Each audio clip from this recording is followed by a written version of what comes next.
Is there anything that you learned as a CUNY Start student that you applied in your current classes? Looking over my work, going over my notes, speaking to the teacher if I have a problem or I didn't understand something. CUNY Start is an intensive remedial program. It's an alternative to the traditional remedial classes that the university has. The quizzes, the homework, laboratory reports. Our full-time program is for students who did not pass their Math 2 exam or their writing exam. Any other solutions for G?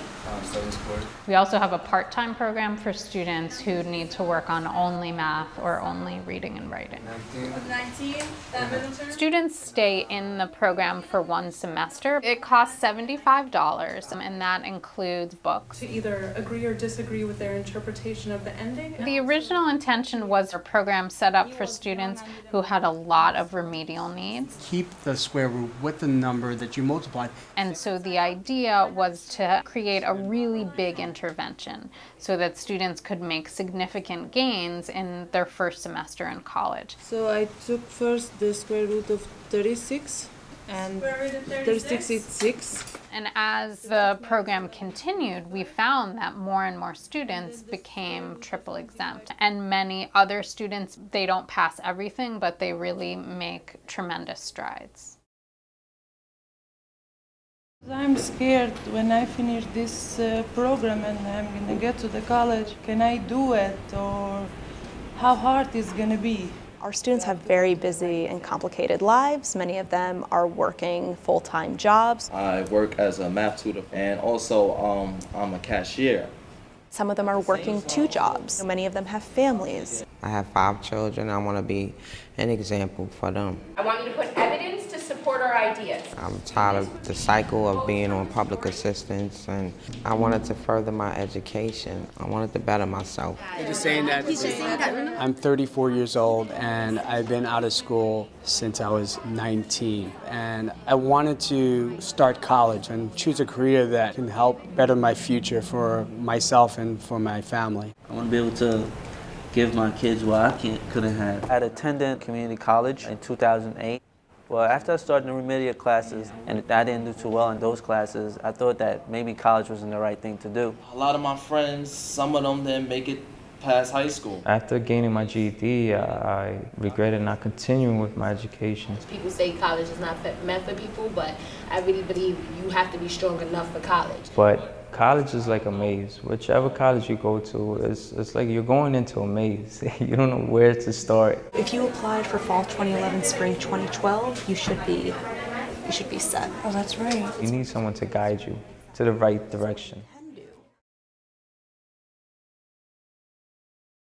Yesterday marked the new start of the attendance policy period. There are a couple of different roles that the advisor serves. To make sure you're speaking loud, you're speaking clear. One is teaching a weekly class we call CUNY Seminar that serves to orient students to the college. And it also really teaches them how to be a college student. I'm kind of leaning towards Bachelor in Police Studies because, studying about how the police, works, how they investigate. We do quite a bit of work with our students where they explore their majors, and explore different careers. Do they get paid around the same percentage? We have financial aid presentations. And which tax returns did you use? And in addition to this weekly class, the advisor also meets with students one-on-one on an ongoing basis, and sometimes in conjunction with the teachers as well. Why do you need boundaries in life? Because you have to organize your life. I meet with students regularly to talk to them about what does their life balance look like? How are they managing school and work and their other responsibilities or any other sort of emotional, personal issues that are coming up? They direct you. They give you options. They give you ideas. When you're trying to do something positive, you have a lot of different entities trying to throw you off track. I have noticed that you will ask a question that I feel like other students may or may not be afraid to ask. And it's not too hard to give up. You're already embarrassed, you have to go through that, and then to have them treat you that kind of way, that is degrading. You begin to struggle with your self-thoughts, Should you stay? Is it worth it? Are you gonna make it? You know, you doubt yourself. It's not easy, to keep up with all of that in addition to school. And to have the kind words from Julian or the concern, it makes me feel like I'm not in it alone. This tells you all the courses that you need to take. So how could we use this page with tips and this? We encourage the students to be self-reflective, and when the advisors meet with students one-on-one, they're not being prescriptive in any way. They're not telling the students how to correct some problem or how to approach a challenge. I feel I need to really look at what I'm doing. But they're asking the students how they think that they can solve those problems. By them letting me know, basically showing me a mirror of myself, of what I was doing wrong and what I was doing right, it showed me how much more work I had to put forth.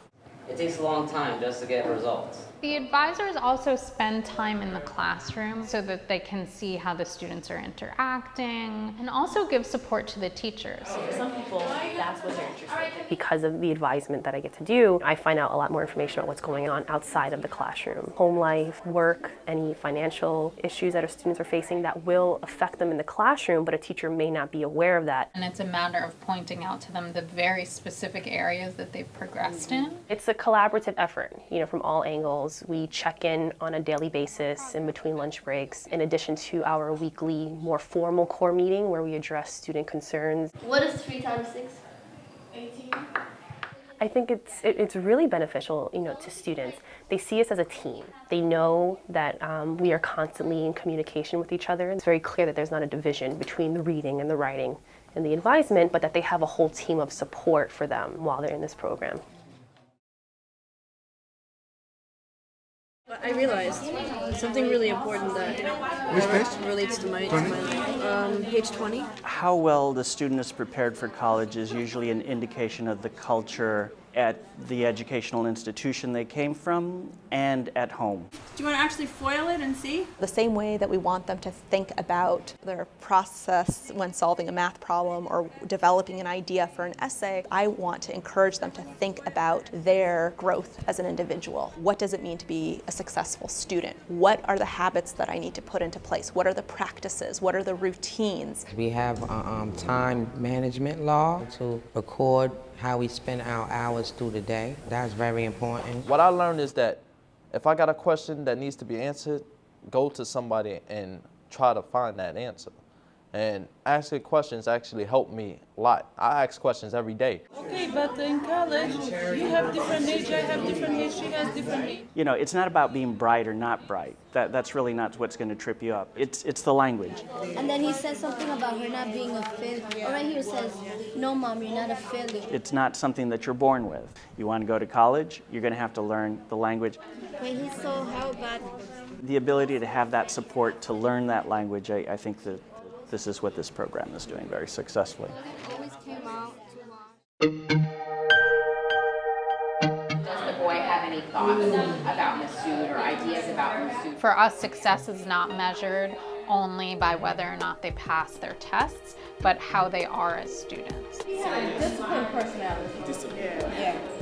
I've taught here off and on for about 20 years, and this was really the first time that I've seen a program systematically change how students functioned in my class.